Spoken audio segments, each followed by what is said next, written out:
Miguel et Gabriel, jumeaux de 7 ans du milliardaire Rubens Mendonça, sont nés enveloppés dans le silence et l'obscurité. Dès leur premier cri à la maternité, les médecins furent catégoriques, cécité congénitale totale. Au fil des années, cette phrase résonna comme une sentence définitive à l'intérieur du manoir. Rubens entendit des diagnostics dans plusieurs langues, signa des contrats, traversa des océans et brûla 15 millions de réés en promesses cliniques. Rien ne changea. Les garçons grandirent tristes, renfermés, apprenant à se protéger d'un monde qui leur était décrit mais jamais vu. Avant de continuer, abonnez-vous à la chaîne, laissez un like et écrivez dans les commentaires de quelle ville vous regardez cette vidéo. Rubens se répétait que l'argent achetait des solutions jusqu'à découvrir qu'il n'achetait pas de miracle. La mort de Marina, son épouse, lors de l'accouchement, aggrava tout. Il se mit à vivre pour travailler et à travailler pour oublier. Le manoir était impeccable, trop silencieux, organisé pour ne pas rappeler l'absence de la femme et la douleur quotidienne des fils. Miguel et Gabriel passaient des heures dans la chambre obscure, bercés par des routines rigides, des nounous froides et une croyance collective selon laquelle rien ne pouvait être fait. Les pleurs venaient par vagues, parfois bas, parfois désespérés, et traversaient la poitrine du père comme des lames invisibles. Rubens évitait de monter, craignant d'affronter ce qu'il ne pouvait réparer. Ce fut dans ce décor qu'Isabella Santos arriva, 26 ans, femme de ménage de la périphérie, CV simple, posture ferme. Elle entra par la porte de service avec un sac de produits de nettoyage et une histoire de perte silencieuse. Elle avait perdu un petit enfant et un frère atteint de déficience visuelle partielle. Elle avait appris, dans la douleur, des techniques de stimulation, la patience et l'écoute. En entendant les pleurs au 2e étage pendant l'entretien, quelque chose s'éveilla en elle.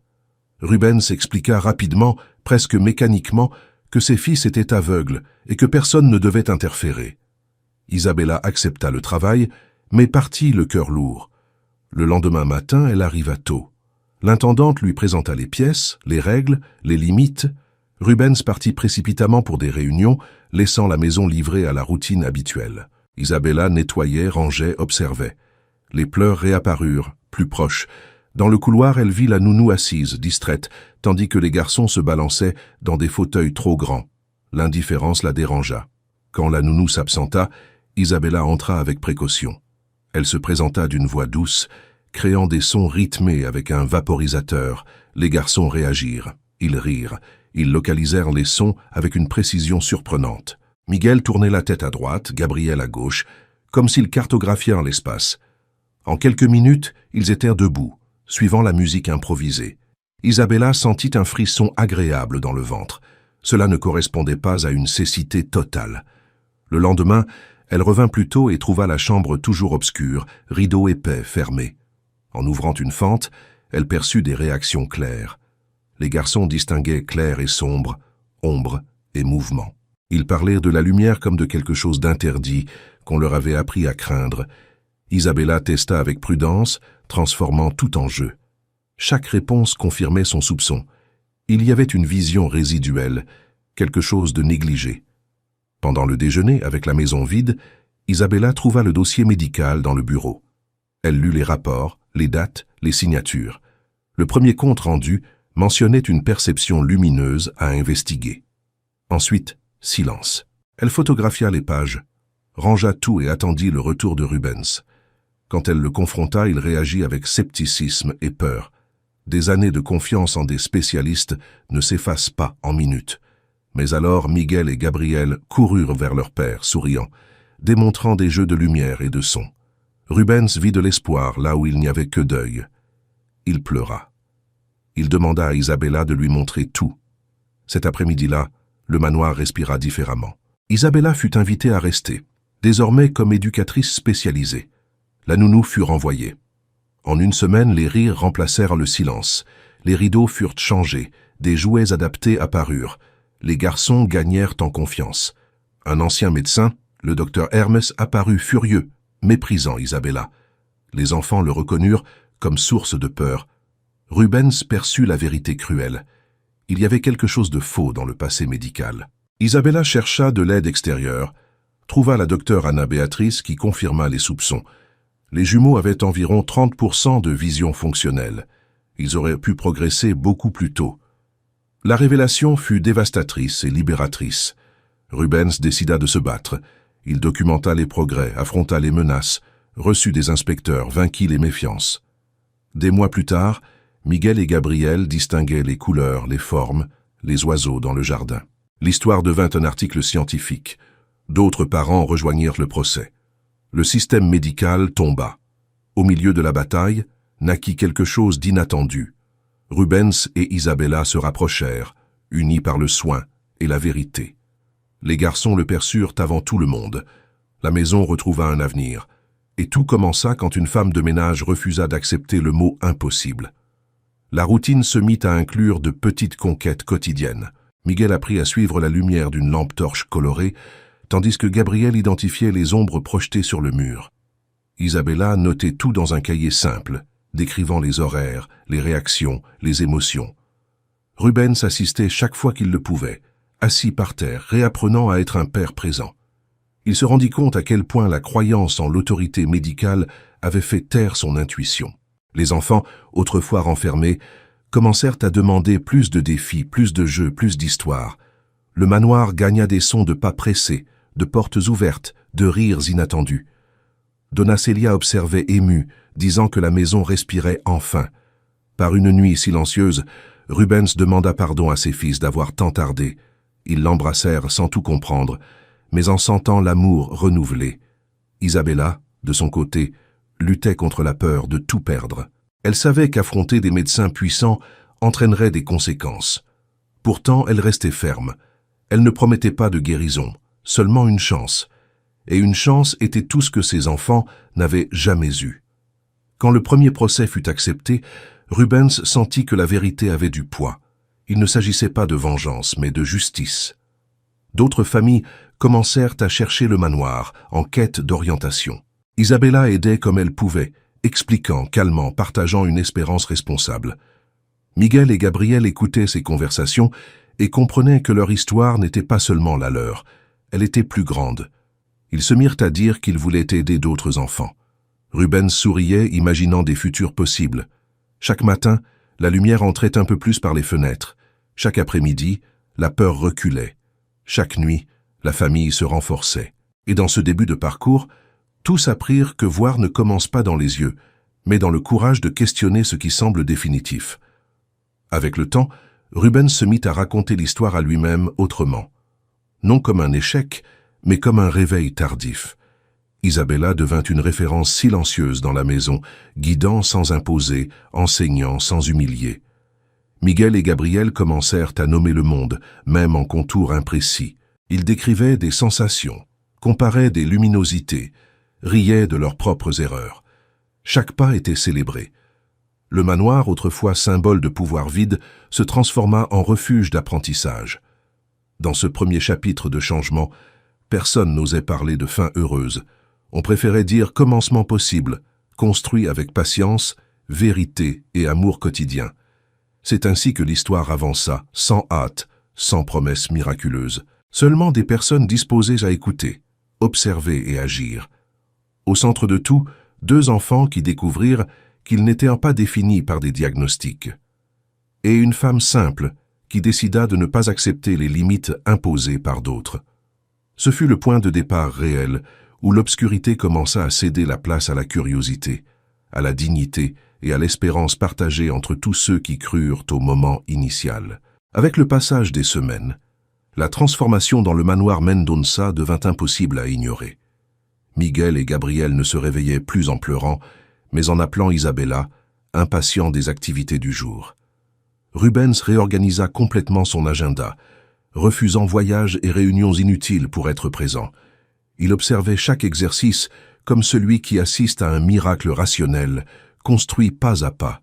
Isabella maintenait une discipline ferme, alternant stimuli visuels, jeux sonores et moments de repos, toujours en respectant les limites des garçons.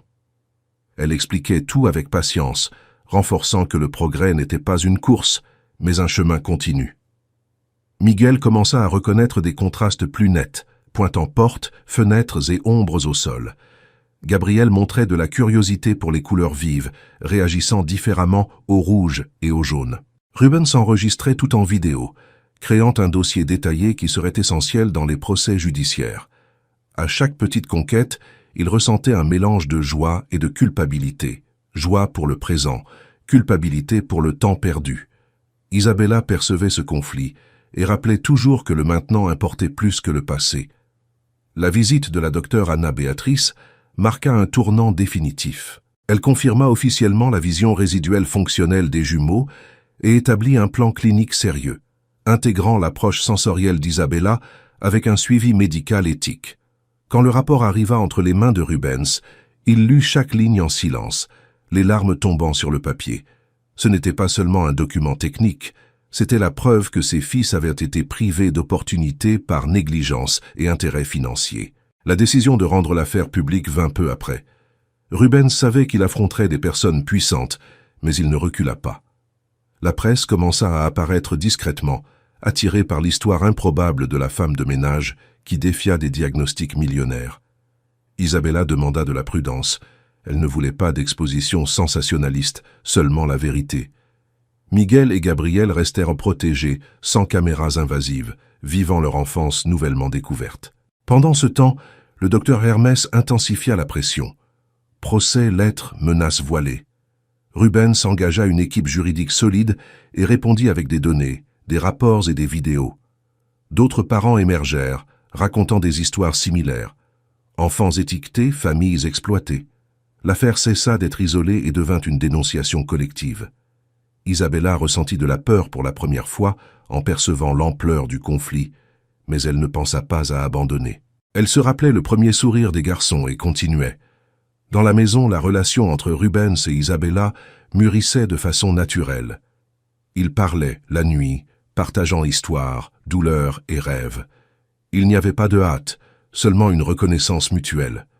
Miguel le perçut le premier et demanda si Isabella resterait pour toujours. Rubens répondit que certaines personnes arrivent pour rester. Gabriel sourit, satisfait. Les mois avancèrent, et les résultats devinrent visibles même pour ceux qui doutaient. Miguel parvint à identifier des lettres grandes en fort contraste. Gabriel reconnaissait des objets dans le jardin et décrivait des formes simples. L'école spécialisée recommanda une transition progressive vers un établissement régulier avec des adaptations minimales. La nouvelle émut tout le monde. Rubens embrassa Isabella en silence, reconnaissant au-delà des mots. Au tribunal, le procès prit de la force quand des expertises indépendantes confirmèrent les erreurs graves. Le docteur Hermès perdit en crédibilité, ses collègues s'éloignèrent et le système fut révélé. La sentence tarda, mais quand elle arriva, elle fut historique. Indemnisation aux familles, radiation des registres et création d'un fonds obligatoire pour réévaluation médicales infantiles. Rubens destina une partie de l'argent à créer une fondation au nom de ses fils, dédiée à la stimulation précoce et à l'accès à des secondes opinions. Isabella prit un rôle actif, coordonnant des programmes et formant des professionnels. Elle ne cessa jamais de se présenter comme une femme de ménage qui avait appris en observant des enfants, car elle croyait que les titres ne définissent pas la compétence humaine. Le mariage de Rubens et Isabella eut lieu de façon simple dans le jardin du manoir, avec Miguel et Gabriel portant les alliances, fiers et attentifs au chemin. Ils voyaient assez pour voir le sourire du père et la robe claire d'Isabella. Pour eux, cela était plus qu'une cérémonie, c'était la confirmation d'appartenance. Des années plus tard, Miguel et Gabriel grandirent confiants. Ils choisirent le droit comme profession, focalisés sur la défense des personnes handicapées.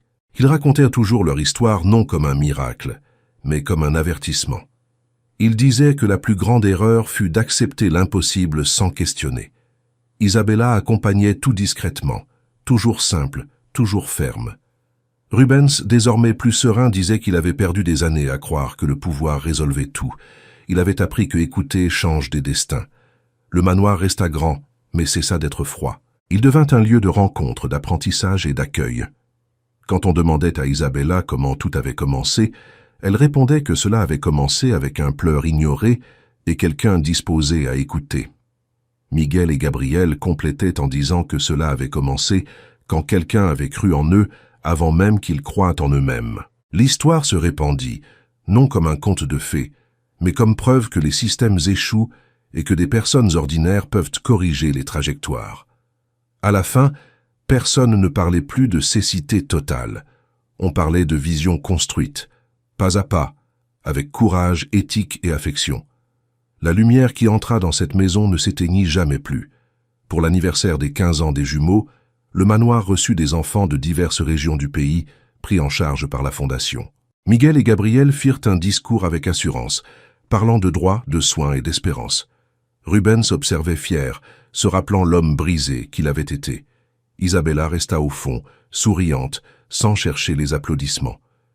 Quand le soleil commença à se coucher, les garçons marchèrent jusqu'au jardin et regardèrent le ciel orangé. « Nous ne voyons pas encore tout, » dit Gabriel. « Mais nous voyons assez, » compléta Miguel. Isabella prit leurs mains. « Parfois, voir l'essentiel est le plus grand miracle possible. »